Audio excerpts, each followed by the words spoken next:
Què tal, enganxats, com esteu? Ja ho veieu, ens trobem en un dels platós d'un dels programes estrelles d'aquesta temporada de l'Està passant avui. Us descobrirem tots els secrets d'aquest programa i parlarem amb els seus protagonistes. Us enganxeu?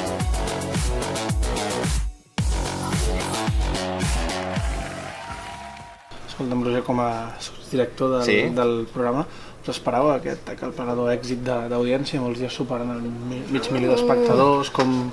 Sincerament, tant no. Sabíem que teníem un bon equip, tant de continguts com de pantalles, que era un equip que pintava molt bé quan a mi em van dir de venir, tant pels Jair, l'Òscar, el Toni, l'Elisenda, com pels guionistes que teníem, sabia que bé sortiria, però tant d'èxit no te l'esperava mai.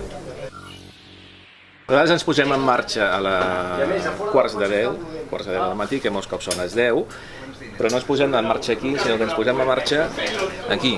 Això és la sala de reunions on cada matí buidem la premsa, mirem amb què podem jugar i tenim la cafetera. Aquí tenim la taula de producció, la gent que fa possible que quan volem anar a un lloc tinguem permisos, que tothom vingui a l'hora que ha de venir, que tot el que fem sigui perfectament legal dintre d'uns límits. Aquesta taula que veu buida és la dels redactors. Ells venen més d'hora, venen més d'hora pel matí i ens busquen totes les imatges que després podem veure el programa.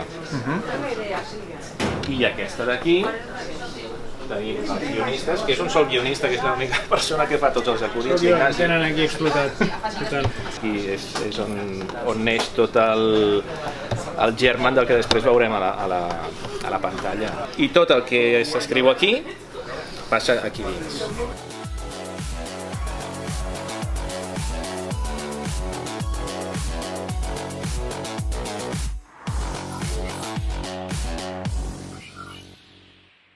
Això de fer humor amb el Toni Soler ja tenia experiència de fa 10 anys, quan jo era un nen i Toni Soler ja era gran, i amb el Jair també ens coneixíem de la ràdio. Jo amb el Toni havia coincidit no només a la ràdio, sinó al Cracòvia, al Polònia, totes aquestes mogudes. I ha sigut una experiència, si ho hagués de definir amb una paraula, diria cansat. Extremadament cansat, però gratificant també. Si han de ser dues paraules, gratificant i cansat, no necessàriament per aquest ordre.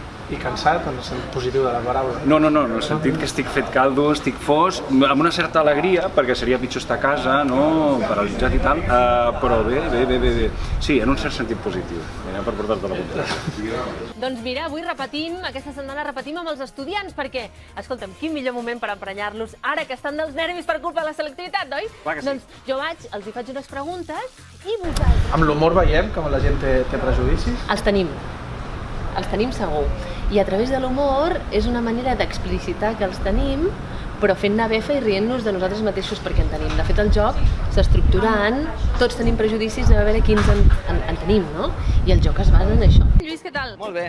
Quina música escoltes tu? Mastopa, Melendi... Practiques algun esport? Jo sempre he sigut així esportista, però en plan de barri. Jo crec que és com molt sa, no? Admetre que el terreny de joc és tots tenim prejudicis. No em vingueu aquí a que som la persona perfecta i políticament correcta. Aquest programa fer-lo sense públic seria una putada, realment, perquè parlar sense ningú allà davant, si no tens feedback, costa molt i no t'enrioles, tot i que tu estàs fent el programa per la gent de casa, doncs tenir una referència de que el que estàs fent agrada sempre va bé, no?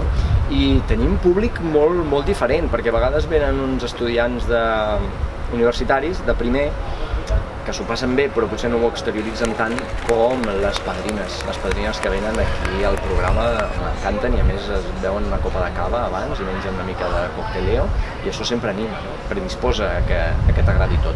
Al cinema es feien la pel·lícula Annie. Recordeu que aquí es va traduir com En Teo es compra un gos. La pantalla? Sí.